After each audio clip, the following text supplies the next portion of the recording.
Yo, yo, yo. We back for season 3 of Bearcat Football Talk. I'm your host, Simply Nicholas87, and my co-host, Ty H.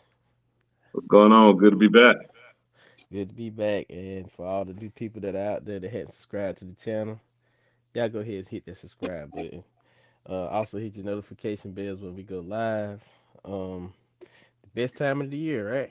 Best time of the year. Man, yeah, the fall. I'm happy about it too, man. Best time.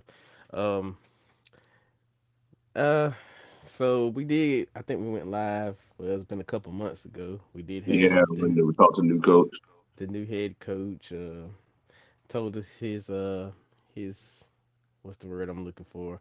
His outlook on things of the new regime, and Yeah, so far so good as we've been seeing.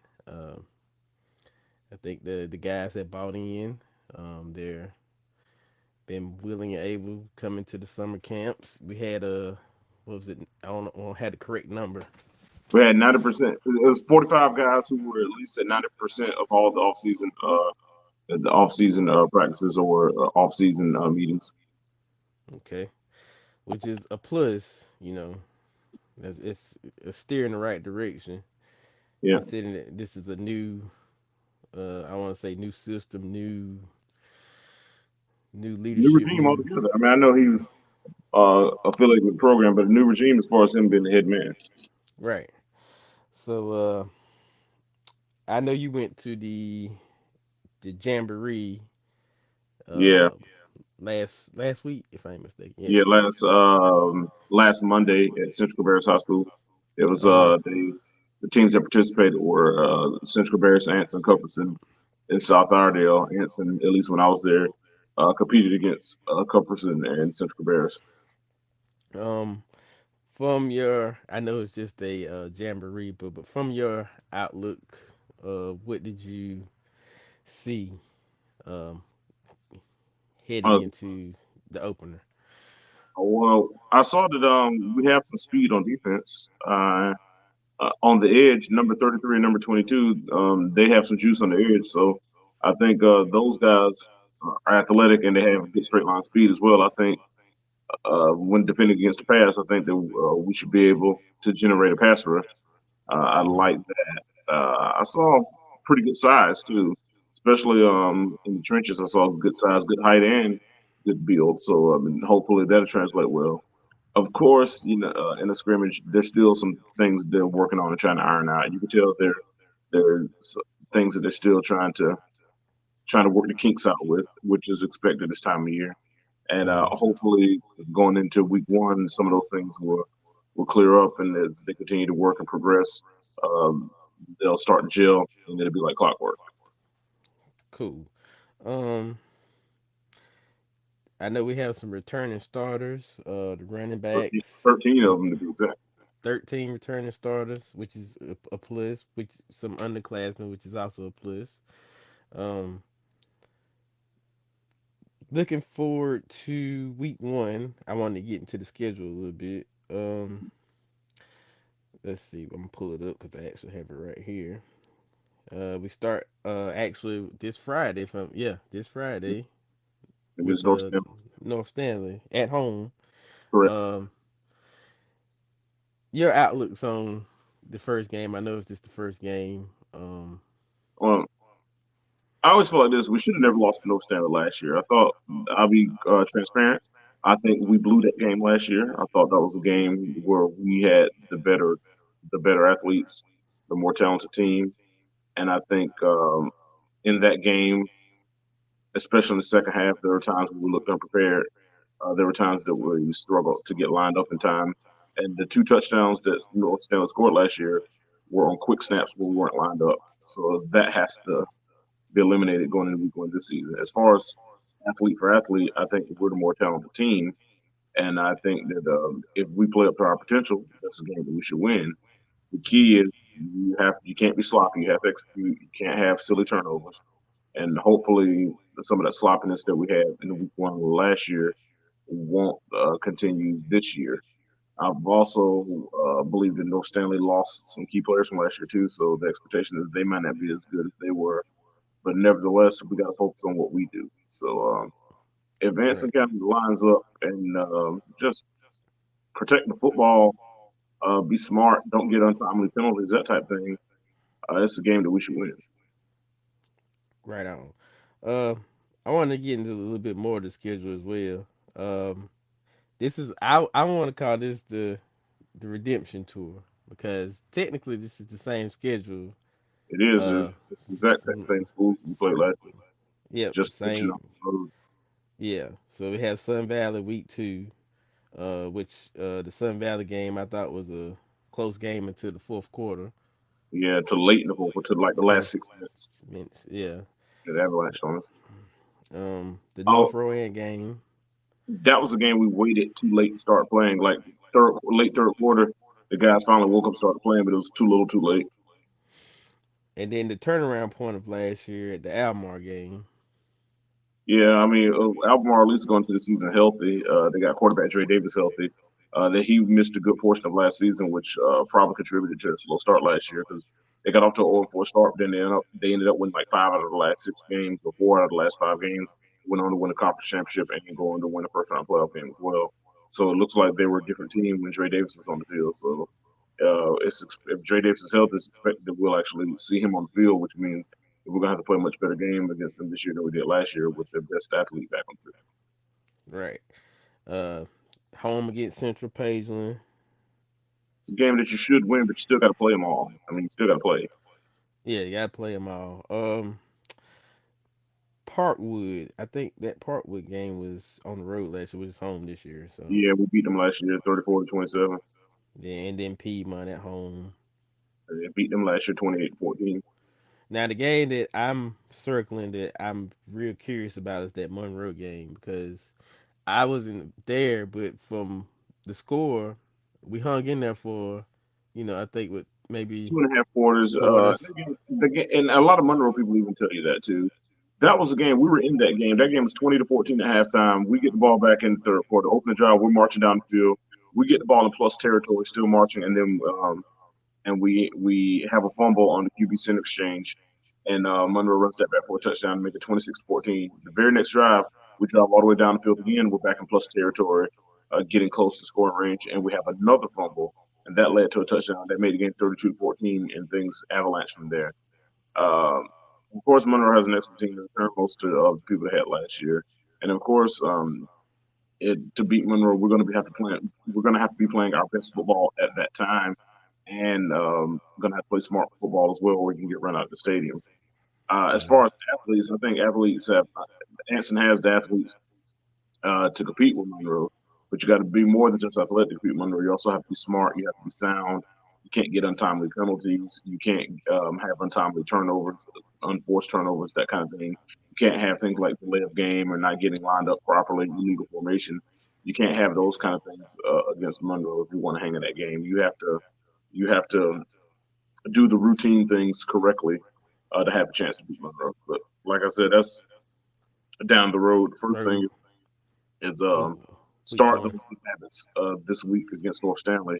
Uh, the sooner you start winning, the quicker your confidence goes up, the quicker the team can gel and get to playing strong football. So I think this first game of the season holds a lot of weight because the team's confidence is important because lots of times the difference between a good team and a bad team is a good team always believe they're going to win, and even when the game's getting tight, even when they're facing adversity, they still don't lose doubt. They still don't lose doubt. They stick to the course, and they find a way to execute down the stretch and come away with a win. What the difference with a bad team? Lots of times when things get tight down the stretch, they melt and they fold like a chair. They end up not making a play or panicking when another team makes a play. Because a lot of games are close games, and most close games are won by down the stretch execution. The team that can get lined up the best, the team that's focused, the team that protects the football, the team that's not getting the untimely penalty, the team that's not getting the unsportsmanlike conduct penalty. Those are the ones who primarily win those close games. Whereas the teams that fail to do those routine things are the ones who make silly mistakes down the stretch. That's why what you do is a habit, and your habits will come back to haunt you. That's why even when you're playing games against teams that you feel like that you're better than, you still can't fall into bad habits because it's hard to break bad habits. And when you're playing someone elite like a Monroe, like a Forest Hill, those bad habits will come to haunt you and cause you get blown out of a game. Right. Oh, shout out to Coach Harris is in the building. Coach Harris from So the first 71st. Falcons, they looking to run it back and win it all. Yes, sir. And you know, I believe in the old saying, the redemption tour. It always stops right. It's gonna start right this year. So I feel like Seven first had a heck of a season last year. Reached the state championship game. Came up just short against the Hickory Red Tornadoes, and that was a game that could have gone either way. It was a game that was tied 26-26. Hickory scored a late touchdown. 71st had the balls driving down the field, but just ran out of time and just couldn't quite pull it out. But I expect Seven First to bounce back. I expect them to have similar success they had last year, and I expect them in 3A East to be the favorite to come out of 3A East, and who knows, maybe even face Hickory again and see if they can run it back and avenge the loss from last year. I agree. I really like to see that. It's good to see those because, like I said, last year I followed them as well. You know, and seeing that the teams that they played in the playoffs that they lost to year prior, they successfully beat them. I think Yeah, same round, same time. So like Coach Harris, who at least last year I think was the wide receivers and linebackers coach. I don't know what his title is with the team this year, but I know he's on the staff. I'm I'm rooting for him because he's from Anson County. He played at Anson Senior High School. He's a part of the Anson tradition. He's a part of the Anson lineage. So of course he's one of us. It's just like when your family branch off, they're still your family. So um, I always root for 71st Falcons. The only way I would not root for 71st is if they had a game against Anson County. Otherwise, I'm rooting for the 71st Falcons, and I hope they win the Class 3A championship. fair enough. Fair enough. Um, but yeah, getting into rest of the schedule, the last two games, of course, you know, homecoming. Not a homecoming, but they will be playing West Stanley at home this year. And former head coach, Return to Coach Jackson. Coach Jackson, which we appreciate him for also coming to the show, helping us get this thing kicked off and whatnot, giving us the Hey, idea as well. Coach Jackson's a great guy, and I wish him nothing but success. He's back at his alma mater, back in his hometown, where he's adored. I think he'll be able to get the community and the kids to buy into what he's doing over there. And I wish him success, except when he plays against when he goes against Anson. I told him when he took the job, I said, Coach, I wish you all the best, and I said, I hope you go 9-1. You know who the one I want him to lose to. Other than that, good luck every other week. That's fair enough. He said receivers and special teams. Special teams, gotcha. Yeah, which is a pivotal part into this season. Hopefully, you know, we kind of had a. Well, I say this in the last few years that we've had a few Yeah, but we've hiccups. gotten better the last couple of years when Coach Jackson brought in a special teams coach. And you can see improvement from, especially on kickoff and punt returns. It wasn't as, at once upon a time. It's like 2 or 3 times a year you knew you were going to give off a punt return or a kick return for a touchdown. A lot Yeah, of that has been cleaned up since when Coach Jackson brought in the special teams coach. And I believe, if I'm not sure, Coach Allen may have retained that gentleman, or at least has someone coach, especially his coach. I know Coach Allen brought in some new coaches. I got to see one of them. I know he brought in a co-offensive coordinator, Coach Blackwell, who will be the offense coordinator with Coach Hyatt.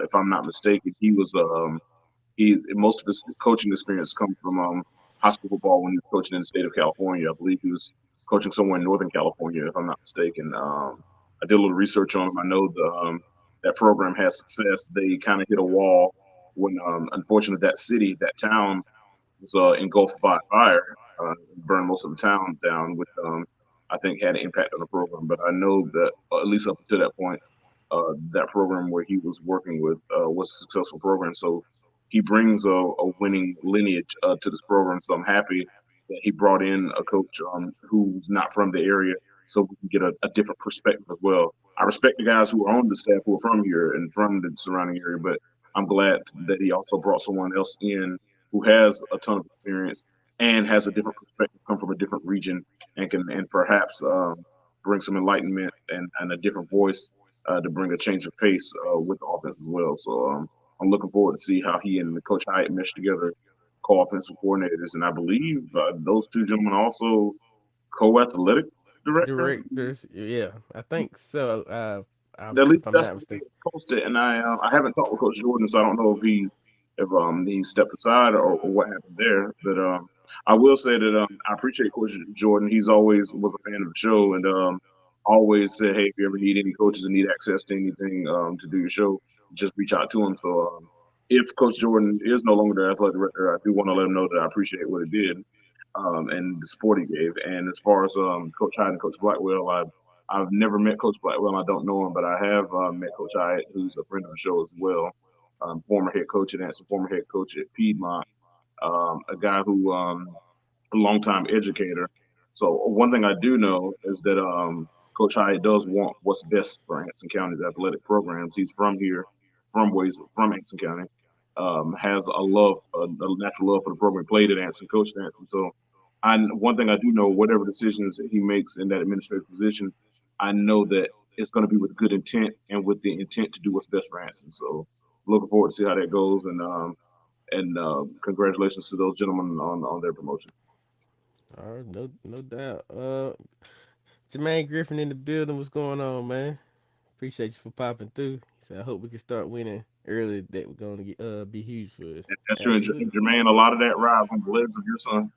I'm looking forward to see what he does. This is his first off season where he was healthy. I know last year he was just recovering from the MCL injury, so the first few games of the season he was running a little tentatively because I think he was it was still kind of shaking off the cobwebs from the previous injury.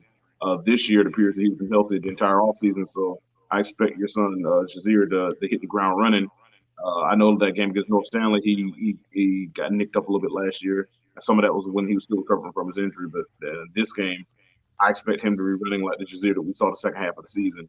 With the backfield combination of Jazeer and Kendrick, I expect both of those young men, Kendrick May and Jazeer Griffin, have big seasons out of the backfield. Grants and the offensive line seems to be a little bit bigger than it was last year, and we got a lot of experience we brought back from the offensive line. So I expect, and with Jaden Little at the wide receiver, he can keep the safeties out of the box.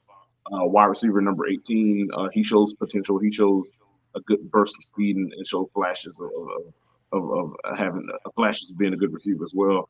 I think Hmm. if these guys can gel quickly, they can actually be a force offensively. Right.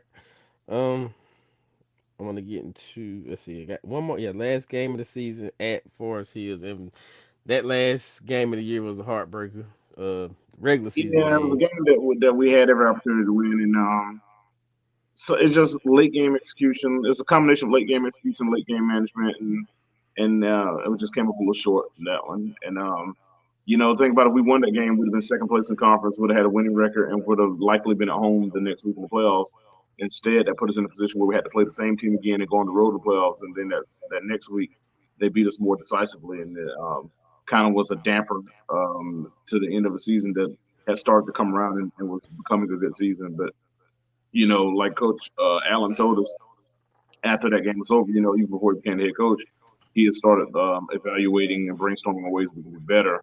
So it looked like he's ready to hit the ground running. So hopefully, the heartaches and the heartbreaks that we experienced last year, along with the successes that we had last year, can all be applied to this year, and we can get off to a better start. Absolutely. I wanted to get into what I seen today when I got off. The new uniforms. Those are hot. Talk about it. Hey, man, I like the orange combination. I say that those orange jerseys, I really like those. I like those white ones too. Yeah. The white ones are hot. The orange was hot, and we've seen the black ones before, but the black ones are Mm, cool too. mm. They even got like the new pants with like The scratches, yeah. the claw scratches on it, like the orange ones. And I see the nameplates on the back. I'm assuming that that's for the guys who met the attendance requirements during off season. I'm assuming Yeah. those nameplates on the back and everything. Those are a thing of beauty. I know one thing. I don't know what the results will be in the field, but I know they'll look good out there. Oh, hey. The W's with the good new jerseys might be the new thing. So what you say? And Uh, what Jermaine saying? and poor refereeing for that Forest Hill game. Yeah, because I mean they got away with they ran into the kicker once, then he ran into the kicker again at the end of that game. They didn't call it, but and I get all that. And one thing I always when it comes to that, I know officiating sometimes can be it can be frustrating dealing with officiating and things like that as well. A lot of that I think sometimes comes with your reputation. When you have the reputation of being an undisciplined program, I think they look for you to commit penalties and they're looking at you with a wider eye. So, so anything that's gray area, you don't get the benefit of the doubt. Anything that's 50-50 goes against you. Is it fair? No. Do I like it? No. But at the end of the day, what you need to do is establish yourself and play clean football and continue to do the right things and control what you can control so the game won't go into the hands of the officials. Because if you leave it into the hands of someone else, then of course it may not go your way. And what you also got to do is establish a reputation of playing clean football, and then you won't be targeted as much and be sought after to the penalties. I think, but by having such undisciplined practices. And this is not a knock on anybody. I'm just saying we over the last several years, sometimes you've seen a lack of discipline from individuals on the field. Whether it's somebody getting unsportsmanlike conduct after somebody getting it could be someone getting an unsportsmanlike conduct after you've made a stop. Then some guy runs up and run off at the mouth at another team's player and get a penalty and stay on the field, which leads to a touchdown. Or it could be anything like that, or jumping off sides in a crucial moment when you have a reputation of being a heavily penalized team, the team that's undisciplined, a lot of times the officials look for things, and sometimes they'll even see things that aren't there. In order to change that, you just have to control the narrative and play clean football and play sound football, and eventually those things will work itself out.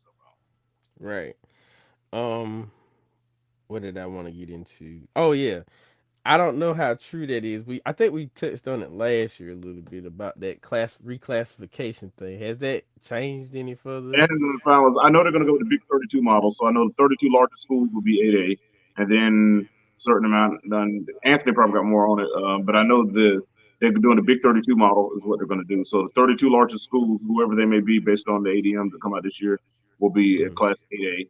Then a certain amount will be 7A, a certain amount will be 6A, a certain amount will be 5A, all the way down to 1A. So and more than Is likely they'll split leagues because we're probably our conference will probably look the same, but it'll be like Monroe 4A. might be five, like Monroe, Parkwood, Piedmont might be like 5A for us. Some of the other schools might be 4A, Oh, but there's our answer. Goes into effect oh, I know next it goes season. back next season, but I was talking about as far as The the actual how drawing of the conference the and where structure. it's Yeah, like I wonder because like I know like some of the bigger states like your Texases and your Floridas and Californias. I know they have it just because of the size. I didn't know how all. that would work here. When North Carolina's the ninth largest state in the country, I think, ninth or eighth largest state in the country. So. Okay, so I'll send the proposed. Okay, cool, cool.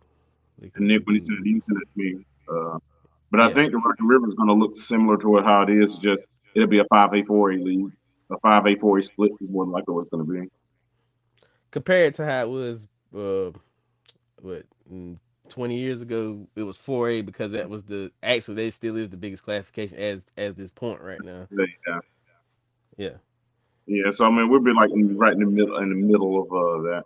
We've had a slight uptick in student population the last couple of years, so we'll see. And most of the time, the numbers they use, the ADM that they use for stuff like that, is usually based on the first 10 days of the school year. So depending on what attendance look like. I know on the football side of things, there was a big freshman class. I'm thinking there may have been a pretty good sized freshman class that came in as a senior this year. So we'll see how that impacts on numbers as well. Yeah, we'll check getting more of that. But what was I getting into? You ever, I know I don't know how you have you seen who as far as starting quarterbacks. I know that's a probably coaching decision, but have you seen any I play mean, from me? Doc Hyatt's been getting got the reps that I saw, at least the majority of them. Okay, Number six. He's the younger brother of last year's quarterback, Luke Hyatt. okay, So, at least when I was at Central Bears, he took the majority of the snaps. okay. Fair enough. Fair enough. Um, what is my next topic? Let me check on my list. Uh, Like, oh, you're making a list and checking it twice. yeah, yeah. Make my list. Check it twice. Playoffs this year. well, this just me. I'm just speaking in general. I know it's too early, and I'm not gonna bite the nail, but with the talent in last year's ups, we say Doc is our best option. Okay, Jermaine says Doc is the best option. Man, I mean, I figured as much. I mean, I know he was the JV quarterback, the starting quarterback on the JV last year, and they won.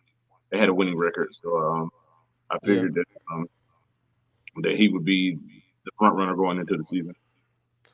Um, what else? Yeah, going in from last year. I know this is a whole new year. Basically, in hindsight, we had the real slow start last year. Up to the Almar game, kind of picked up a little steam. Um, had some promising games that we probably should have won, like the Monroe game and the Forest Hills game. Especially the Forest Hill last game of the Hills season. game season, yeah. Uh, like you said, Coach Allen evaluated starting the end of last year. Um, making early evaluations now, getting guys prepped ready for this year, fixing some of the errors from last year. Of course, you got to go out and execute. You got to play the game, as you say. Um, I just feel a different aura, and it's no knock to previous coaches. It feels a little bit different now that we have a full staff with with a few people from here and a few people outside of the program that had no priors to this program. I would say. I mean, I'm Um, happy. I'm happy to see a full staff and happy to see some new voices. What I will say is that the previous situation where we were understaffed, that I want to make that clear. That certainly wasn't Coach Jackson's fault. That was a lot of that was dealing with higher level administration, but nevertheless, it still was an issue that persisted. It got a little bit better last year, which is why you saw, I think, a key to the improved win total last year from the previous year, and it's looking mhm. like Coach Allen has a group of guys that he trusts, that he's confident in, and hopefully it'll all come together and everything a gel and run like a well-oiled machine. Jermaine says we have all the pieces we need. Just said we just had to put it out again. And you're right. It's a different feel. It is. It's a different feel, man. And I say that because you know we've had those up and down years where it's like we're here, then we're here, then we're here, then we're here, then we're here, then we're here, and just Yeah, yeah. Well, it's a different feel, but it should be a different feel. For one, it just newness creates a different feel. Number two, your the offseason participation seemed to be better this year. You basically before this is not even counting the incoming freshmen. You basically had about 54 guys that were involved in the offseason program, which and 45 of them were there pretty much all the time. So you got a bunch of guys who bought in. They bought in early and committed. So there should be a different feel because the guys know that they put in work. At the end of the day, still when it comes down to it, got to execute the field. And I want to make one thing clear, Coach. I mean not Coach. Coach Allen is not going to be out there tackling anybody. Coach right. Allen's going to be running the ball. Coach Allen's not going to be catching the ball. Coach Allen's not going to be out there blocking anybody. Ultimately, those 38 to 40 guys who are on that varsity roster will be the guys that have to go out there and make the plays. Coach Allen, Coach Hyatt, Coach Blackwell, Coach Pons, whoever else I left out, they can show them. Coach Terry Harris, a good friend of ours, Mhm. and a friend of the show, can tell them everything they need to know. But ultimately, the guys will have to make the plays. They can take them to the well, but they can't force them to drink the water. So I Right. mean, ultimately, this band of guys, especially those seniors and those 13 starters who were there last year, they have a great opportunity in front of them. They have a great opportunity to restore the tradition of Anson football, and there's nothing to it but to go out there and actually do it. They put in the time, they put in the work. Now, when the game is live and when the lights are on, you have to apply what's been taught. You have to apply what's been shown. The good things that you've been doing in practice, they have to translate to the game. You can't put in all this work and then when the lights come on and not apply what you've learned. And I know I've never played a down football, but that applies to anything in life. Like anything that you've been trained or taught, when it's time, when things count, even if it's at a job or whatever, the things that you learn in training, you have to apply it when you go live on the job. Like for example, wherever you work, before you started working, when you first got hired at your current job, you had to be trained on the job at some point, right? Mhm. And the thing is, they taught you probably everything that was paramount and quintessential for the job. But at the end of the day, and I'm sure they've taught other people that too, But the only ones who are successful are the ones who actually applied what they learned and actually did it on the job successfully. They could Right. teach you everything you want, but when the job goes live, if you can't execute at that time, then it still doesn't matter. Same thing with my job. There are people who've been taught everything they need to know, but when it's time to actually the time to actually perform on the job, sometimes the struggle they freeze, and so we can't have that. You have to you have to show what you have learned by applying it on the job. So I look at it that way. Right. And on another note, I really hope that that this season we can get a lot of former players to come back and at least support. Cause I feel like that's what most teams would want. Like the crowds, like the home games. But let's pack them out again like we used to. Let's get full stadiums.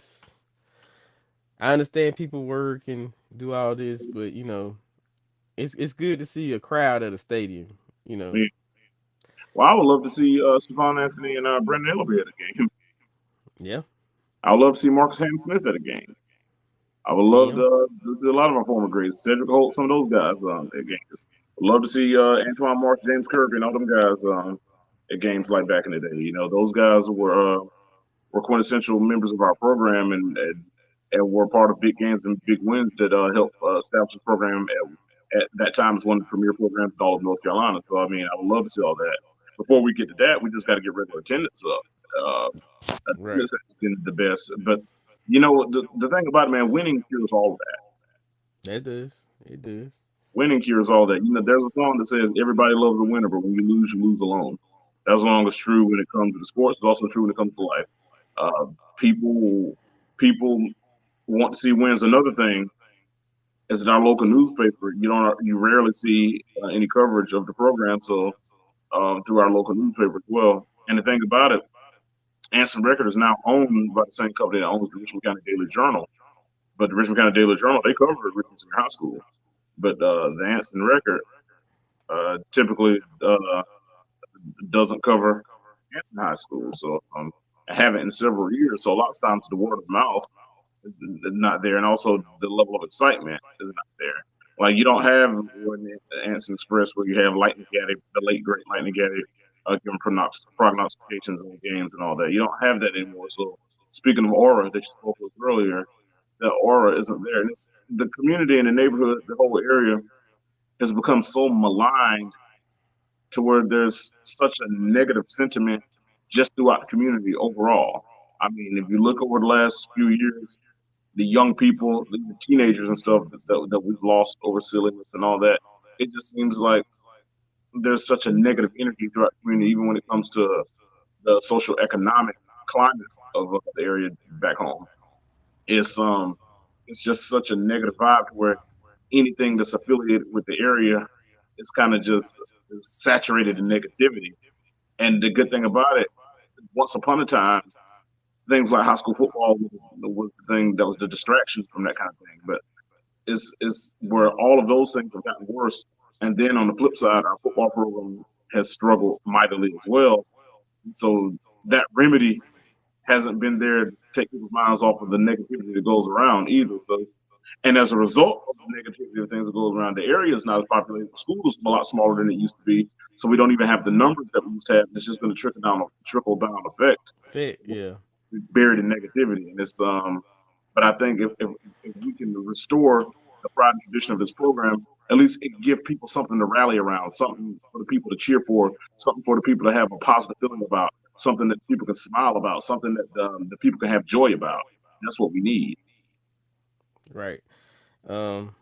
And I'm glad you brought that answer record thing up. I just feel though I know that was I don't know who said it, but it was a rumor that they were supposed to be reporting on games last year, the year for last. Yeah, it wasn't a rumor. It was what they said. I remember I saw a post that they put on Instagram that's record did, and I commented and I said, "Too bad that our local newspaper doesn't cover our local high school sports." And they responded to my comment saying that they were hiring a new sports writer soon, and that coverage of the high school football program would be implemented and be included in the Answer Record newspaper soon at that time.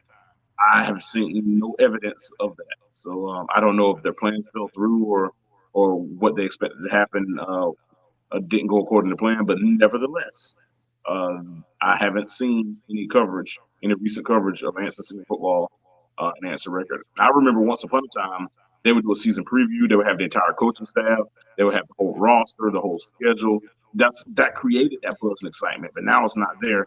And I know we're in a different era, but even in the social media era, they don't even the Answer Records social media doesn't even put it out there. When I go to the Answer Records website, it's not even anything about it on their website. So it's almost like it's just an afterthought. So I'll say this. I feel like that we're more people get their instant football news from the culturally controversial podcast than from any other source. Hey, and we'll do it to the full season, and that's guaranteed. So you know, if push come to shove, if I got to do this every season, I'll do it. I mean, cause how else are you gonna get word out? It's a Right. social media era. I feel as though um we can make that a thing where it's just like, hey, nobody want the on your own newspaper or your But on the flip side, I hope people that watch this understand. Don't take any of this stuff personal. But we're going to be completely honest in our opinions. We're going to be completely honest in our evaluations. This is an opinion show, and we're going to give our true opinions. And we're never going to insult anybody, but at the same time, we're not going to coddle, and we're not just give it a bed of roses, just say stuff to make people feel good. We're just going to give our honest evaluation. right, I know it rubs some people the wrong way sometimes, and I know some people want to be told what they want to hear, but I think that's a part of the problem in our society today, and that's why sometimes we struggle to advance to the level that we want to advance to, because we get so caught up in coddling people's feelings and just telling them only what they want to hear instead of telling them the truth and telling them what they need to hear. We're here just to give an evaluation. Sometimes when it comes to evaluations, there's going to be criticism, constructive criticism, but that's in any aspect of life. Just like on the job, and, we get constructive criticism for the job that we do on our job. Um, right, if you're a person who work in the public sphere and going to be in the public eye, there's there's going to come praise when things go well, but there's going to come criticism when things don't go well. If you're willing to accept all the praise when everything goes well, then you need to be equally as willing to accept the constructive criticism when things don't go well. If you can't accept constructive criticism when things go well, you can't grow because if someone always tells you what you want to hear, then how are you going to know what needs to be improved upon?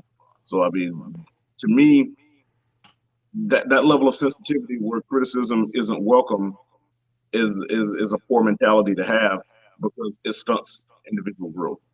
So I know sometimes I've been approached at games where someone might say, "Well, why did you give such a negative evaluation?" I said, "I'm just telling you what I saw."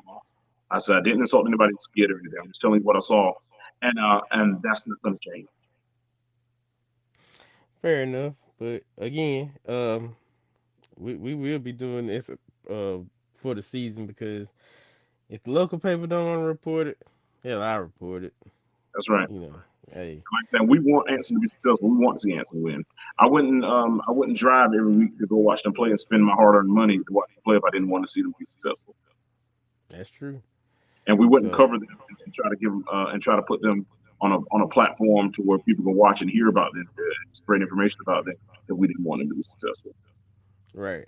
So again, we're not being mean. We're just being honest. It's fair evaluation Right. because everybody has two eyes and everybody can see the same thing that Right. somebody else see. But we may not have the same.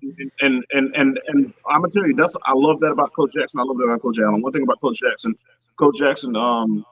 when he was coaching here was understood that and understood fair evaluation. And when we talked to Coach Allen a few months ago, he said something that I like. He said he told some of the guys sometimes. He said, "Guys, we got to take care of our own business." He said, "When you get back in, when you get," he said, "when you're in a position like his, and there's always going to be people out there who think they can do your job. That comes with the territory. He understands that. And he doesn't even pay any of that in mind. He doesn't even worry about that." And he also said that he told the players, guys, if we don't take care of our own business, we're never going to win that argument. So I like where his focus is, and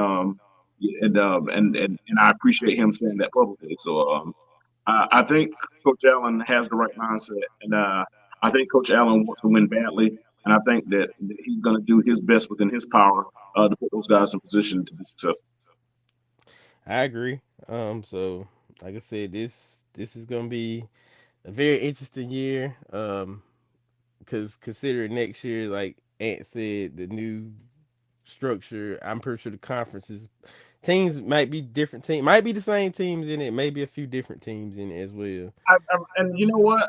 At the end of the day, you're going to be playing against someone who got 11 guys on the field, Feel and you got to execute their 11. You need to win. You need to beat more teams than you lose to. That's going to be whether you're 1A, 2A, 3A, 4A, 5A, 6A, 7A, 35A. It doesn't matter.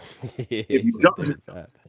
if you're not sound and disciplined, you're going to get the same results. If you jump off sides all the time, you're going to get the same results. If you get holding penalties all the time, if you turn the ball over all the time, it doesn't matter what your classification is or who you're playing, you're going to be unsuccessful more times than you were successful. So at the end of the day, I'm not really worried about uh, classification.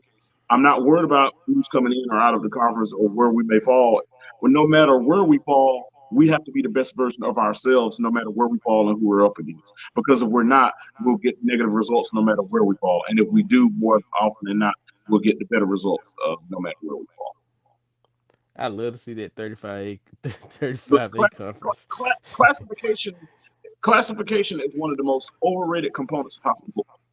It And I'm gonna is. tell you, I understand it is necessary because you don't want a school with 2,000 kids playing against a school with 500 kids because you got a program with 100 kids going against a program with 20 kids. That's a mismatch in depth and athletes. I get that. But I mean, But is it? I mean, really, is it really a mismatch? Or because you can have a yeah, hundred people. if a program, let's say if a program got 60 guys in the varsity and they're going against a program that got 26 guys in the varsity, that program with 26 guys is going to have everybody playing both ways, so they're going to get worn out, and it's an unfair advantage. But I'm talking, Right. but in the general, but that's an extreme example. But in the general scheme of things, a good football team is a good football team, and a bad football team is a bad football team. If you're Right. undisciplined, you're overly penalized. If you turn the ball over a lot, you're going to lose ball games, no matter if you're playing against a 1A, 2A, 3A, or 4A. It doesn't matter. If you play sound football, you're going to win more times than not. Example: the Shelby Golden Lions. Typically speaking, they win ball games whether they're playing with a 1A, 2A, 3A, or 4A team because they play sound football and they do the right things and they have athletes. Athletes are athletes. The Right. difference between school that got 3,000 kids versus school that got 1,100 kids is they got more guys to choose from. So so they have a higher probability of having more athletes because they got more kids to choose from. Sometimes in those situations, the focal point is not even on football and athletics, and the athletes are not even heavily recruited by the school's head coach, or not even coming out to play. So you don't even have a whole bunch of athletes out there, or your best quality athletes not even necessarily playing football, but football is so de-emphasized where they can still be bad and lose to a school that got only 1,100 kids. At the end of the day, the classification is based on attendance and enrollment. And at the end of the day, those kids, you're not playing against the entire school. You're only playing against the 22 guys that are on the field. Right. The thing about it is when a team has more kids, they have a higher probability of having more athletes. Tis true. But the quality of the athlete is no different. A quality athlete is a quality athlete no matter what classification the school is. Fair enough. Fair enough. I agree with it. Because like I said, you right. The classification thing is just based, like you said, based off the first 10 days of school. So Look at 71st. They blew out by every 418 they played last year, and they were 3A. They ran yep, Richmond County field last year, 41-13, and and there's a probably good again chance this they're going to year. do it again this year. Probably gonna run them out again this year, but I Right. don't know who. But that's no here or there. But um, you're right. They've beaten 1A to freaking 4A. So I remember when Thomasville, when they were 1A, they beat Davie County back to back years, and Davie County was 4A. And not only was Davie County 4A, but Davie County was a good program. They were winning like 8 games. They won 7 or 8 games both of those years, and Thomasville beat them back to back years when they were 1A right. because Out. Thomasville Well, had a better football team. That's why. Yeah, if you got the better football team, you could be 0-A, 35-A, Two 163-A. seasons ago, Anson beat Piedmont when Piedmont was 4A and we were 2A. We were 2A and we beat them 26-6. That's because we had a better football team. Forest Hills also beat them when Piedmont was 4A and Forest Hills 2A. And Monroe beat them as well. Last year, Monroe beat Rocky River and East Mecklenburg, beat them badly. And both of them were 4A schools with over 2,000 kids. And Monroe's 2A school with like 900 or something kids. And they beat both of them handily. And they also beat Porter Ridge with 4A school. Monroe beat three 4A schools last year and lost in a nail biter to 3A West West Charlotte. Florida, yeah, So I don't want to hear it. you right. I agree. We I'm went not toe to toe arguing. with Sun Valley until we fell apart. Sun Valley's 4A, and we were that game was 7-7 going into the fourth quarter, and we just broke down late in that game. And and I'll tell anybody this: if we had a healthy Daquan McKeever, that wouldn't have happened. Daquan McKeever missed the first three games of the season last year because he had a neck injury that he suffered in a jamboree at Pinecrest against Union Pines, and his presence in the secondary was missed in those first three games. And once appreciate it, Jeremy Kendall. Once Daquan McKeever got healthy, you saw a difference in the secondary. When we didn't have when you had when you have a good starting corner, all conference caliber starting corner missing against a team with a heavy pass heavy attack, and they started picking on some of the backup corners, and they were able to exploit some matchups, and they were able to pull away that game. I think if you had a healthy Daquan McKeever, the result of that game I don't know if we'd have won or lost the game, but I know we wouldn't have fallen apart like that. And I think when we play Sun Valley this year, I think you're going to see a big difference in how the trajectory of the game goes with the health of DeQuan McKeever. I think and I don't, just not knocking anybody, but DeQuan McKeever, I think by and large, is the best player we have in the defensive backfield. If he's healthy, I think that he could be the anchor of the defensive backfield. And with number 33, number 22 on the edges of rushing the quarterback, I think he's bound to have a big season this year. Yeah, um, especially from watching him what year for that well the previous few years. He has emerged as like the best defensive back on Yeah, that and team. he can play multiple positions. He can play safety. He can play corner. You can line him up and cover the slot. You can line DeQuan McKeever anywhere in the defensive backfield, and he's going to make a play. Right, Like I expect him to be all conference this year with no problem. If and I don't know if he was last year or not, but I certainly expect him to be all conference this year, and I expect a big season out of him. He has all right. the tools in the world to be a big time player. Agreed. Um, And yeah, Not Jazeer, Jermaine. I'm sorry, bro. Jermaine. Who's number three, number 33, and number 22? Those edge rushers. What's their names? Because I want to call them by their names instead of just calling them by the numbers. But I just couldn't think of their names I at the moment. I think 22 is Carr, if I'm not mistaken. Okay. I think so. I could be wrong, but I think that's one of them. I don't know who 33 is, but I think 22 is Carr, I was about to say both of them got some juice coming off their head. and that's what we need. Need a excuse my language, a hellacious pass rush. Yeah, now I don't know how it's gonna translate to Friday nights, but I know when I saw them, they got a burst. They got some juice. And And 33 looks the part. 33, I don't know what year he's in, but he looks like a guy that that could even play beyond high school. Just looking at the naked eye. right. So I mean, again, I didn't think we had a bad defense last year. Oh, I not at just think all. we was I just think we was on the field a little too longer than we needed to be. I'll put Yeah, it that way. yeah, and a lot of that was because of sudden change. They were put in sudden change situations a lot because of untimely turnovers. Right. And a lot of those turnovers unforced, a lot of them were just center QB exchange things like sloppiness, missing muffin handoffs and stuff like that kind of thing. Muffing a pitch out on an option play or something where the pitch out is mishandled. Little silly things like that where the center and QB bump into each other and the ball flies out. Stuff like that, like like almost I don't understand it, but it just seems like some of them just bad luck. Where it's like, how does this keep happening? It's sometimes bad snaps and stuff like that. It's like snap being too high, snap being too low, snap being a little too far to the side, that kind of thing. It's like a lot of it was QB center exchange cost issues, and lots of times sometimes when the snap is too high, even if the QB secures it, it throws off the timing of the play. Because when he has to jump out the stadium, the secure the snap from shotgun, it could throw off the timing. And it's like it Right. was a lot of little things like that that cause us to get off schedule. And Mm, those are things that got to be eliminated this year because the talent is there. right. But like, but we got to make sure the first thing before we're worried about an opponent beating us, we got to make sure we don't beat ourselves. Carr and Harrington. Carr. So Carr is 22, right? Yeah, I'm pretty. I think that's maybe at 22's And car. Harrington is Harrington's 33. 33. Well, Yeah. Carr and Harrington, they got some juice coming off that edge. So I expect some quarterbacks to be running for their lives. I You expect that know. too. And as now they got juice, but they got to still make when they're in the backfield, they got to tackle and not overrun the plays either. So I mean, Yeah. they still gotta have and they got to have good lane integrity too. So I mean, and ultimately the the guys got to trust each other. Each guy got to trust the next man to do his job. If they trust each other, especially on defense, if they trust each other, if everyone plays assignment football, be where they're supposed to be when they're supposed to be there, the defense will be fine. So yeah, I'm looking forward to this season. Ready for the kickoff in about what 2.5 days, 3 days, Yeah, man, I'm two. ready. I'm It's, I ready. think it's 7 o'clock, right, at Bearcat Stadium in Wadesboro, North Carolina, 96 Seven Hanson High School Road. 7:30. 7:30, my bad. 96 Se- Hanson High School Road. Be there. First Don't time I meet seen me a there. Beat me. 7:30 game in a while. I don't think we had a So, 7:30 game in a couple years. yeah, I know, I know.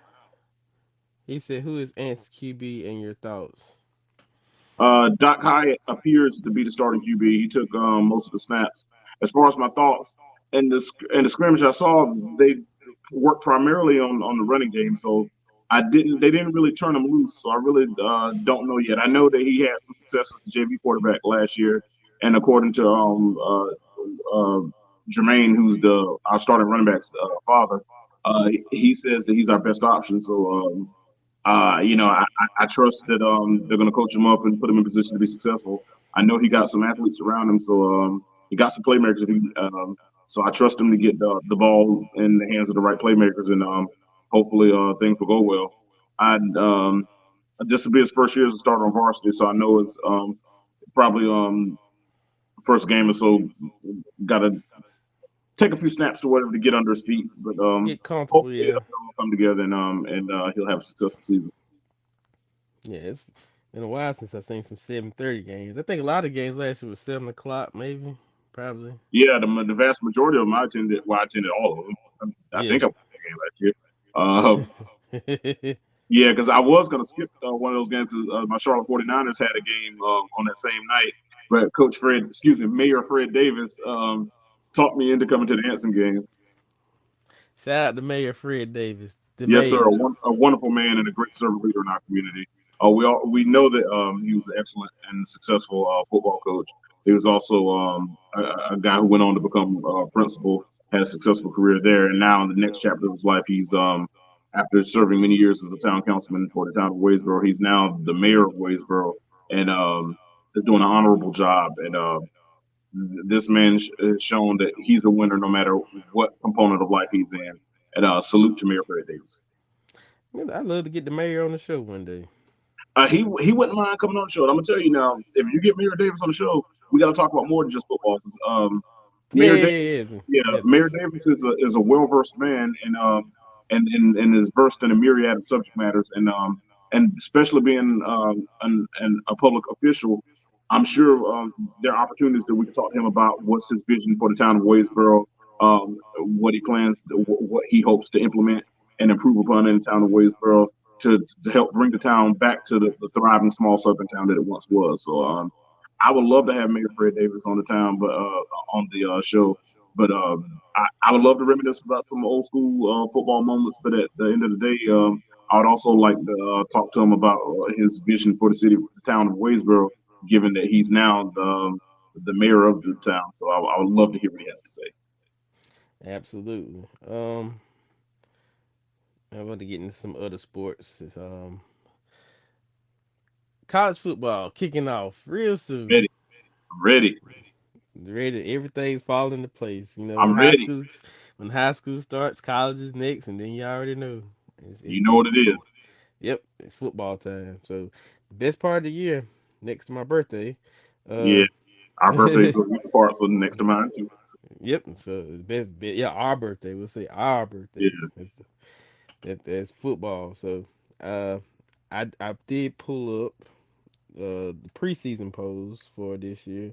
yeah, yeah. Actually, I wanted to talk about one particular game because a lot of people have been. I've been talking to a lot of different people in different groups, Hmm. and the Colorado North Dakota State game, and I'm with you. North Dakota State can beat them because that team's been proven. Well, North Dakota State is the Alabama of the FCS. Hmm.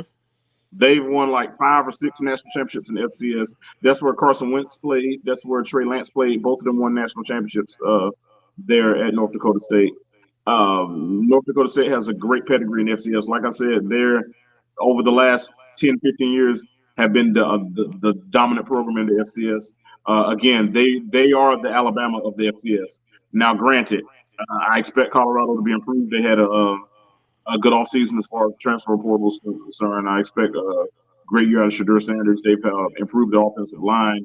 Of course, Travis Hunter is just a matchup nightmare, a guy who's at least a Yeah. preseason Heisman candidate and a guy that's probably going to be a top 10 draft pick in the NFL draft. So, I mean, as far as talent on the field, the expectation is Colorado should win the game and should win the game convincingly. However, North Dakota State has part of a champion, and they would love on that national spotlight to play spoiler. And I know one thing: North Dakota State is going to compete, and they're going to give their best effort. Will it be enough? I don't know, but I'll say this: if Colorado comes out focused and execute up to their capabilities and ready to play, then I think Colorado should win the game. If Right. Colorado comes out lackadaisical, cocky, and arrogant, and kind of looking past that game as if that's just an FCS opponent, then they could be on upset watch. And I wouldn't be surprised because they well, considering that Colorado State is not a FBS team. I mean, Uh, North Dakota State's not an FBS team. yeah, North Dakota's not an FBS team. North Dakota State, Uh, yeah, yeah, I just think that that's one of those games you got to be real careful I because agree. we seen it with App State and Michigan. Yeah, and at that time, App State was at that time the Alabama of the FCS. They had won 3 straight national titles at that, back-to-back national titles at that time, and Hmm. Michigan was a perennial powerhouse under Coach Lloyd Carr at the time. At at Appalachian went on the road and won the game. I got 2 first cousins who graduated from the University of Michigan. I got an uncle that also graduated from the University of Michigan. I gave them a hard time after that game. I already know. I already know. And but like you said, no one sees it coming. But Well, and this goes back to what we were talking about. You went to high school. You appreciate you, got Jermaine. to play the game. Appreciate it, Jerry. We, we, I mean Jermaine. I'm sorry. You have to play the game. I mean, at the end of the day, you got and Terry Harris used to get tired of me saying this. This is not like we used to get tired of hearing me say this too. They got 11 guys on the field, and you have 11 guys on the field. Your 11 have to outplay their 11. The name on right. the front of the jersey doesn't matter. FCS, FBS, 1A, 2A, 3A, 4A. At the end of the day, it's 11 guys out there playing against football. The 5 up front got to block the 4 that's up front on defense. If you Right. can't do that, you're not going to have success. So okay, here the preseason rankings. I'm go ahead and bring them out so people don't know. Uh, of course, number one is Georgia, Yeah, well, and rightfully so. rightfully so.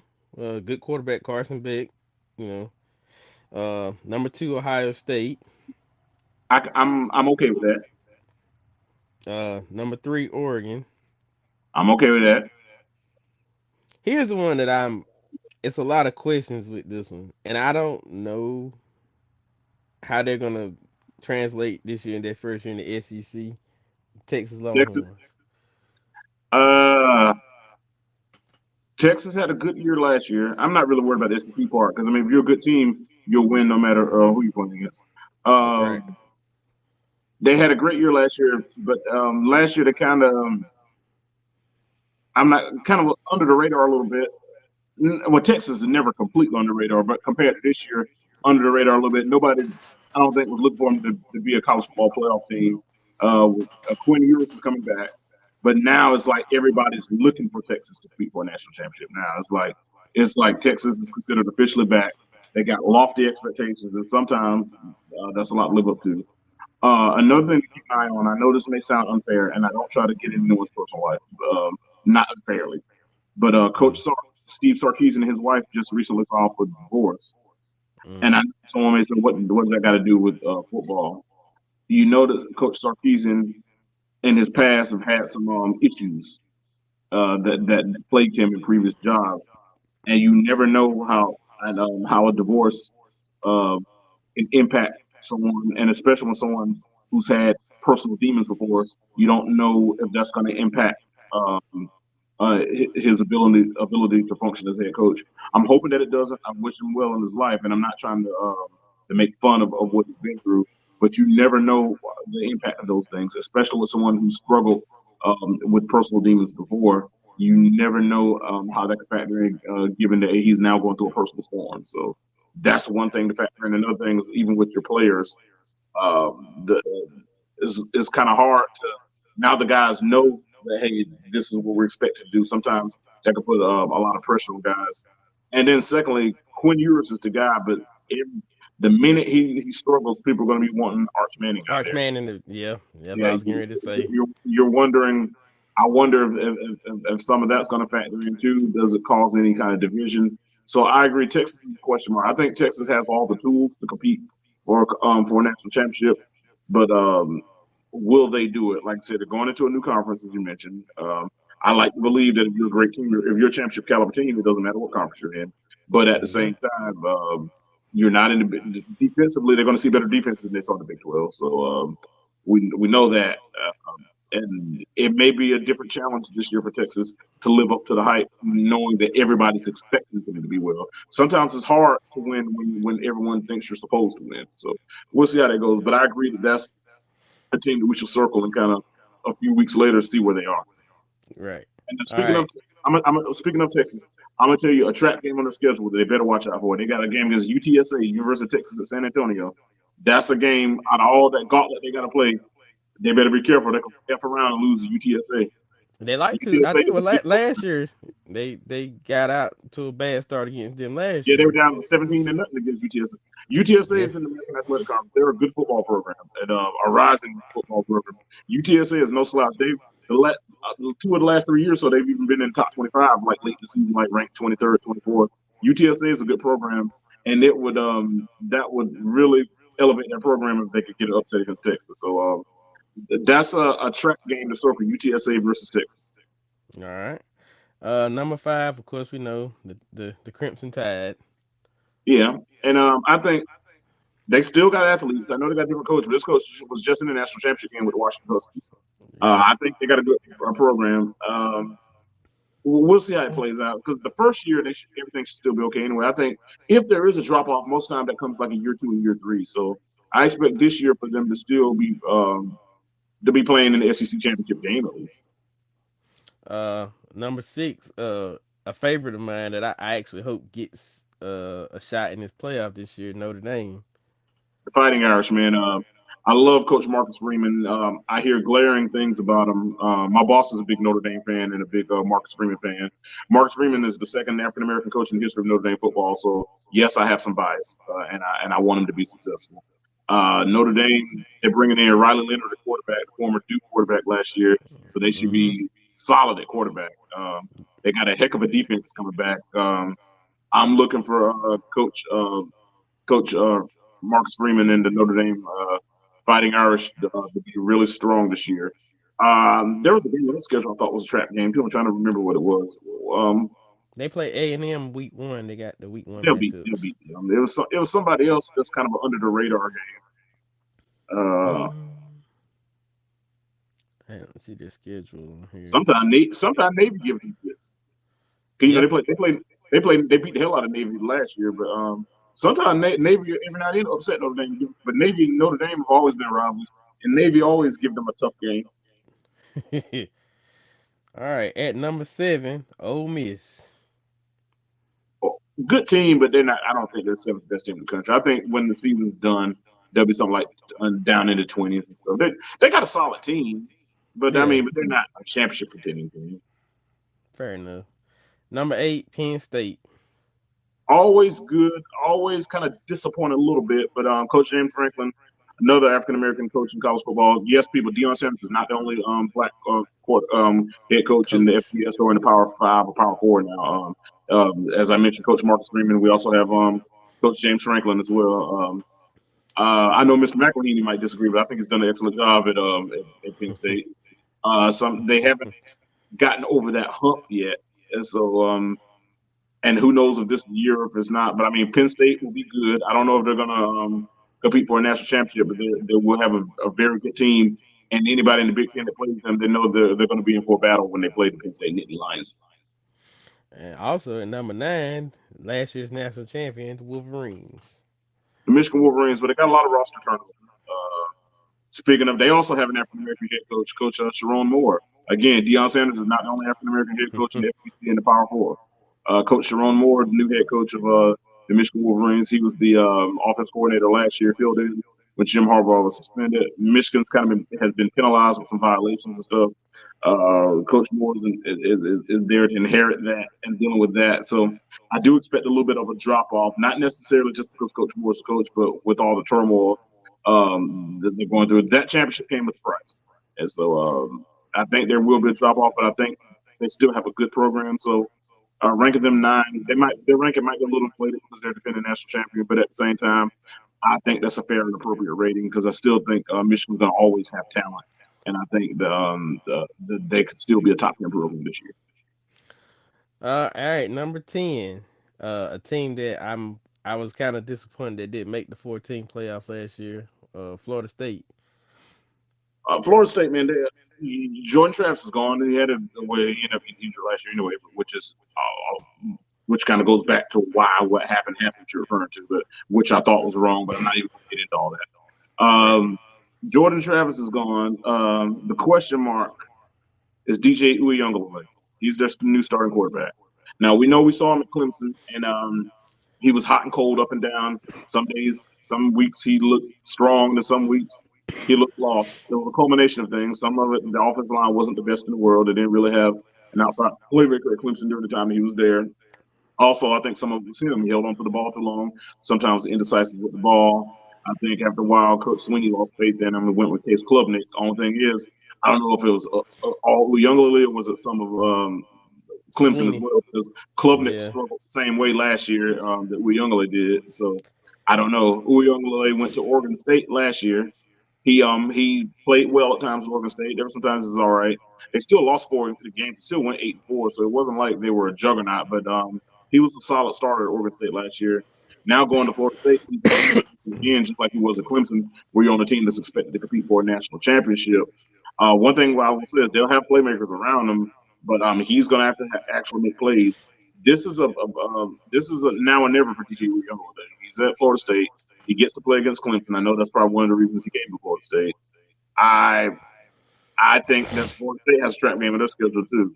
A few weeks later, they have a game against the Memphis Tigers. That's the former program of their coach Mike Norvell. The Memphis Tigers have a juggernaut offense, and if Uyunglele gets caught up in a struggle against Memphis doesn't have that great of a defense, but their offense can score with anybody. If DJ Uyunglele gets caught up in a struggle or gets to turning the ball over, and Memphis can get to a quick start, that could be a game that can be close down the stretch. A team like Memphis is still.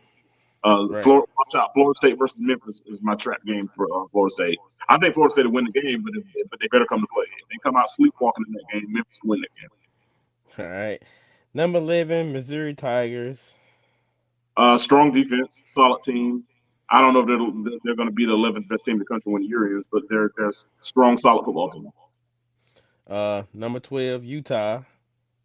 Solid team. Cam Rising is back. They should. I was about to say something stupid. I was going to say they should contend for the Pac-12 title, but there is no Pac-12. Utah's doing. Technically, Huh? technically, it still is.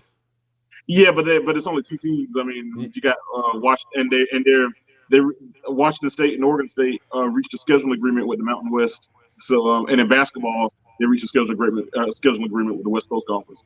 But I was about to say Utah. I expect them to compete for the Pac-12, but Utah's in the Big 12 now, the, the, and they're reunited with BYU. Well, the holy war between Utah and BYU in the state of Utah. oh yeah, Utah being in Salt Lake City and BYU being in Provo, Utah. They're reunited with their rival. But Utah has a good team. They have an excellent coach, Kyle, whatever his last name is, and Cam Rising back at quarterback. Willingham. Utah could be a team that could slip into the college football playoff if Cam Rising is healthy. 13 LSU. Always a good team.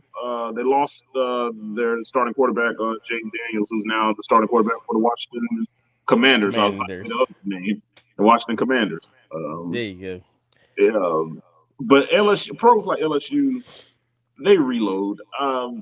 They probably got a question mark at quarterback, but LSU will still be a fine team. They'll have a fine season. They might not be in the college football playoff, but they'll still win about 9 games, 8, 9 games. They'll be solid. go. Number 14, Tennessee. The Volunteers. I don't know about Tennessee. I respect Coach Heupel. I remember when he used to coach UCF, and I remember when he was offensive coordinator at Missouri. And I know a couple years ago when they had the guy from Fayetteville, the quarterback, Hendon Hooker, they had a Hmm. very good year. They upset Alabama on your wedding day. I was tracking that game on my phone while you were saying I do. When you and Miss Operator, while you were kissing the bride, I was tracking that game on my phone. And then last year, of course, with Joe Milton, of course, Joe is not as accurate as Hendon, but Tennessee still had a solid team. I expect a little bit of a drop off for Tennessee. I don't know if they can keep up with the landscape of the SEC. I think they'll be solid, win about 8 games, but I don't think they're a top 15 team in the country.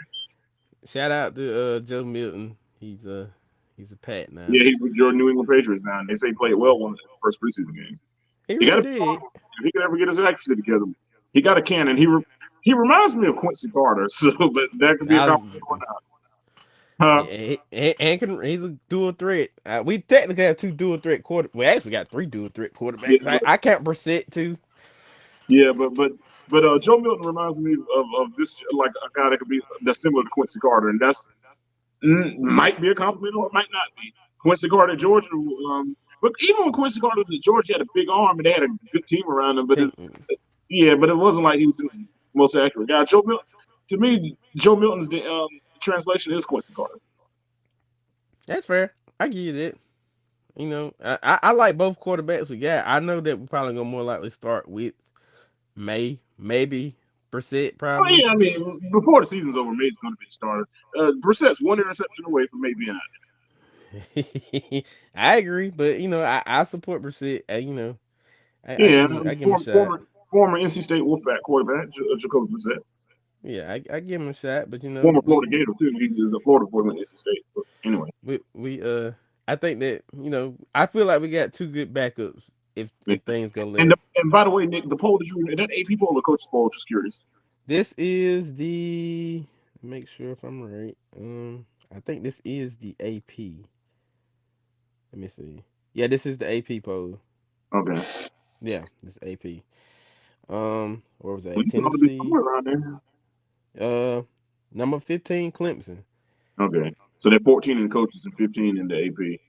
Yeah, With Clemson, man, yes, it's important. Depending on the start they get off with. When they got Georgia the first game of the season down at Chick-fil-A kickoff in Atlanta, that's going to be a tall order.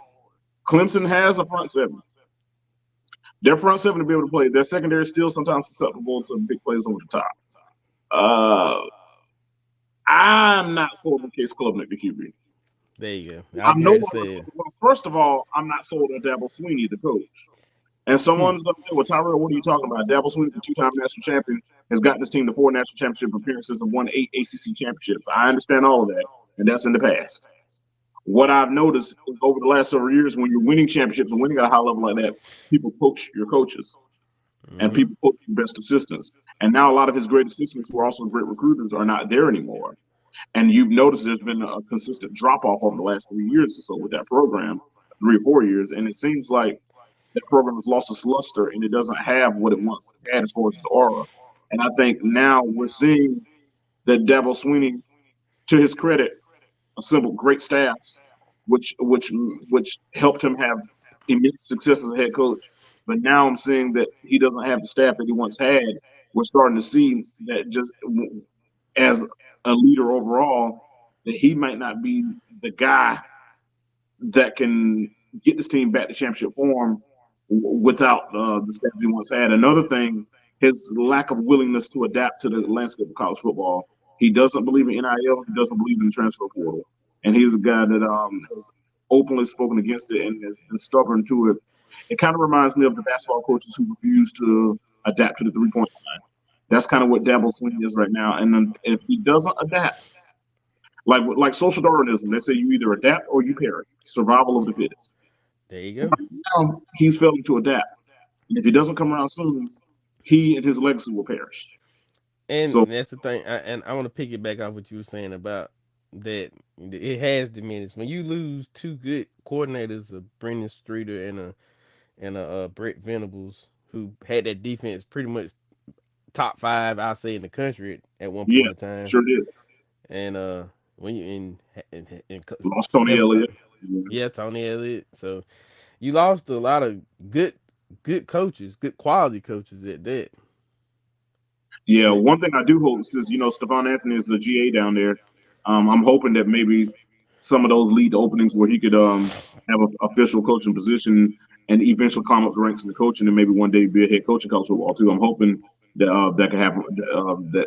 That end up working in Stephon Anthony's favor. And for those of you who don't know, Stephon Anthony, former Anson player, I would say the greatest player to ever put on a Bearcat uniform was was a first round draft pick for by the New Orleans Saints in 2015 draft. Played 5 years in the NFL, and incredible athlete and a humble young man, incredible human being. So whatever endeavor he's in life, I want to see him succeed. all right, we got a question in the chat. He said, "Don't What's mean up? to get off subject, but you guys played against Richmond. Should that game be brought back on the schedule?" I would love for the game to be brought back on the schedule. Here's what the issue is: the last time they played, there was a big brawl that caused us to get out of the playoffs, and Coach Brian Teal lied. And that's why Mm-hmm. why they got rid of his sorry butt last year, and that's why he's at Union Pines now, where they're probably going to go 0-10, and Richmond County's going to beat him, and everybody else is going to beat him because Brian Tibble's a lying loser. That's why. So he's not there anymore. But maybe Coach Allen and the new Richmond senior coach, who seems to be a trustworthy man and not a lying SOB like Brian Teal, might bring that game back. But the reason the game will stop is because Brian Till is a liar. He's untrustworthy. He has no valor. He's a loser, and I wish him nothing but failure. Said that. All right, number 16, K State Wildcats. Shout out to Timmy Horn, the New York Giants defensive tackle, former Anson player, who finished his last season at K State after playing his first 3 years at the University of North Carolina at Charlotte. Go Niners. K State's solid. I think that K State's going to lose at Tulane in a couple weeks. Fair enough. Number 17, Oklahoma. Speaking of Coach Venables, I respect his defensive coordinator, great defensive mind. Since Lincoln Riley left to go to USC, Southern California, not in bumps in Columbia, um, there's been a little bit of a drop off at Oklahoma. And you wonder, are they going to get it back this year? They're going to the SEC. I know I say conference doesn't matter if they have a great team, but I don't think Oklahoma has a great team. I think that's going to be a tough transition. I expect Coach Venables maybe to be on the hot seat after the end of this year because I don't know if Oklahoma's going to maintain their top 25 rank. Fair enough. Number 18, their in-state rivals, Oklahoma State. Oklahoma State Cowboys, they're always solid, not great, but solid. Coach Mike Gundy, and I know you know this famous for it. Coach Mike Gundy's always going to have a solid team. He's kind of a wacky guy, but he somehow he always puts I'm a up winning man. seasons. I think Oklahoma State's ranked where they should be. The Big 12 is not as they lost a couple of their premier programs, so I expect Oklahoma State to compete for a Big 12 championship. Hey, one time. You got to do it one time. So what? You got to do the coach Come speech one after time. me. I'm a man. I'm 40. I knew you knew what I was talking about when I mentioned Coach Kawhi Leonard. I wonder how many games he's going to play this year. They kicked him off the Olympic team. One. Now, uh, here's my I know a lot of people don't like them, but this is my I feel like this is gonna be one of the teams to be watching out for football this year. Miami Hurricanes. I think Miami Hurricanes are going to lose to South Florida this year. Oh, They got a game at USF. You notice I'm picking all the American Athletic Conference teams for upsets, and you know yeah, why? yeah. 'Cause, Charlotte. yeah, Charlotte plays an American, so those like Tulane, I'm picking them to beat K State. I'm picking Memphis to upset Florida State. Picking USF to beat Miami because Charlotte got to play all three of those teams. So Charlotte got to play Tulane, got to play Memphis, and got to play USF. So Well, I mean, that's fair enough to say. I just feel like that. I feel like that's a team to really watch for. They got a good transfer quarterback. yeah, but we've been hearing that the last 10 years. I think Cam Ward can get the job done. What did he used to play for? I know that name. He played at Washington. I want to say, yeah, Washington State. Okay. Yeah. Uh, I guess no, everybody else left Washington State to Oregon State. He said he's going too. Hey, fair enough. Number I 20, ain't NC State Wolfpack. solid program, solid, but not gonna compete. I mean, they'll get to a bowl game and do solid. They'll play in the Gator Bowl or something like that, but they're not a team that's gonna be a threat to compete like national championship college football playoff or anything like that. Not even gonna win ACC. And their first week matchup is Western Carolina. They'll beat them. Don't let Gil have you thinking any differently. They'll beat them. I know. Number 21. Shout out to my brother. Uh, Arizona Wildcats. Chill time. They're number 21. They're ranked. They rank. I, I don't even know if who's the head coach of Arizona now. Um, who is their head coach? I'm not. They must have got this mixed up with basketball. But Nah, it's football. and they're They going. moved They're to going the to the Big 12. Big They're in 12 the Big too. 12. Yeah, they're in the Big Mm, 12 too now, right? yeah, I think in the Big Arizona 12. goes 6-6. Fair enough. I think that's what they. I don't know what they were last year. I don't think they They, had a they, had a bad decent, record. they had a decent record, like 7-5. They upset USC or something like that last year. And that's probably why they ranked them. Yeah, probably got a lot of returners, Yeah, but returning I just don't starters. believe in Arizona Wildcats. Not for football. That's a basketball school. And they got from what this report says, they got the quarterback that was at Washington, the backup quarterback that was at Washington. I think it was I don't think his name was Noah. I think that was his name was Okay. something. Well, I mean, we'll see. But I, I don't think Arizona Wildcats had any business being ranked in the preseason top 25. Number 22, everybody's favorite, Texas A&M. At least they didn't put them in the top 15 and top 10 like they usually do. Texas 6-6, something like that, probably. They They just opened they the just rich, got a bunch of donor money. That's it, they opened the season up against Notre Dame. and they're gonna lose that game. Fair enough. Number 23, USC. Just ranked on their name. Yep. 24, Kansas Jayhawks. Again, just like Arizona, this is not basketball. I think they'll win about 6 games. Last year, what was their record? Nine They and won four 7. last year. Oh, that was Yeah, but that's an anomaly for Kansas. I don't think they're gonna repeat that. Kansas don't have back. I ain't never known Kansas or Arizona to have back winning season. This ain't basketball. and number 25, the Iowa Hawkeyes. Iowa's always solid. Iowa's gonna always be solid. They're gonna win about 9 games because they always do. They're ugly to watch. They win their games 13-10, but they're just a solid football team, and they're probably gonna finish the season ranked in the top 20 because they're just solid. That's fair enough. That's the top 25. I mean, we know this gonna change, and this new format. Want to see how this works. I've been playing the game, and I think I got an idea how it works because I got, Yeah, you know, it's the four highest ranked conference champions and then 7 at large teams. I mean, yeah, hold on.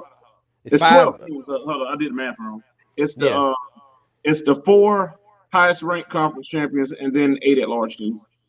So yeah. and I it think, don't matter what conference you come from, the four highest ranked conference champions automatically get in. and from what I was looking at, My, I my bad, my think bad, my bad. I said it wrong. I said it wrong. The five highest ranked five. conference Yeah, champions, and it was originally six highest ranked conference champions, but then when the Pac-12 dissolved the deal, whatever that made, they changed it. So it's the five highest ranked conference champions and 7 at larges, and that's regardless of what conference you come from. yeah. And from how it works, it doesn't matter if you're ranked number one, two or three in the nation. This is based off of the poll that they put together to rank you. It's minus the four teams that already set their spots. They go by however they set that. But from me playing the dynasty mode on NCAA and Yeah, how they build the bracket, yeah, yeah.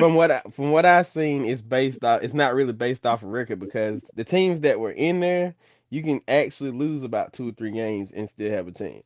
But yeah, because it's the highest ranked conference champion. But I'm talking about the seeding is because before the college football playoff, they just seeded it based on your ranking.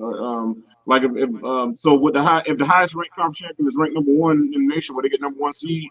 If the fourth highest ranked conference champion is ranked fourth, would they get the four seed, or could the net large seed leapfrog them and get the four seed and they drop the fifth seed? That type of thing is what I'm asking.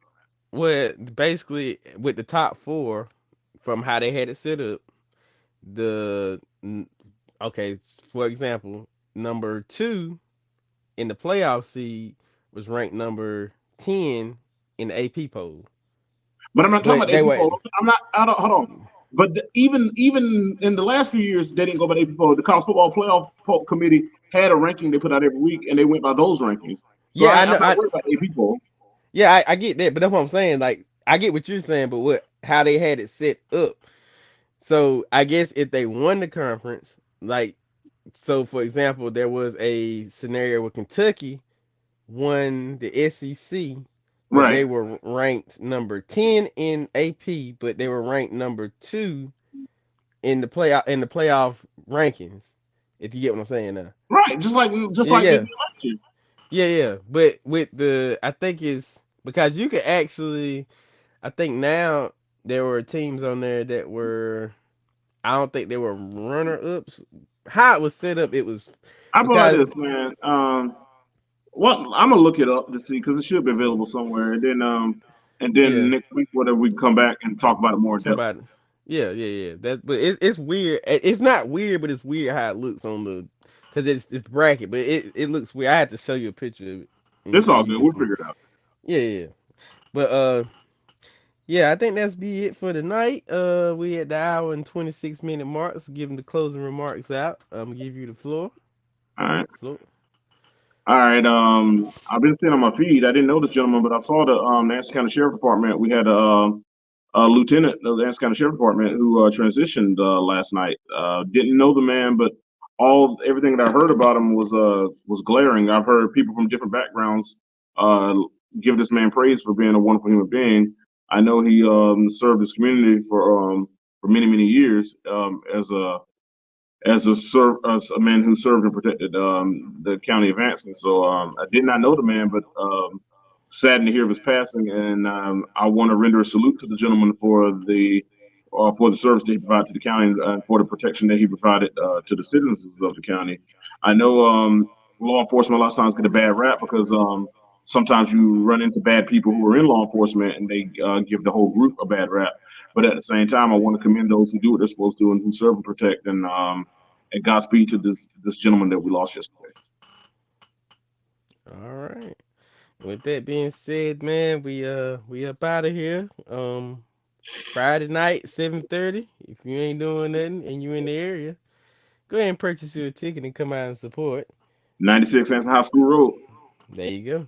Come on out and support the Bearcats. Week one against North Stanley as we prepare to kick off the 2024-25 high school football season. And also good luck to Anthony Harris and the 71st 71st Falcons, yeah. Hope they as beat the they crap out of Richard Senior. as they probably should and will and going to, but that's neither here nor there. But uh, good luck to all the coaches out here. Week one, Yeah. it's a great Except Brian time. Teal. Except Brian Teal and Union Pines. Yeah, except Brian Till and Union Pines. Uh, uh, yeah, we just want to say good luck for everybody. Week one, it's a good time. Football's back, and I'm a kid in the candy store. So am I. Pop. So with that being said, we up out of here, and we'll catch y'all on the next one. See you. See you.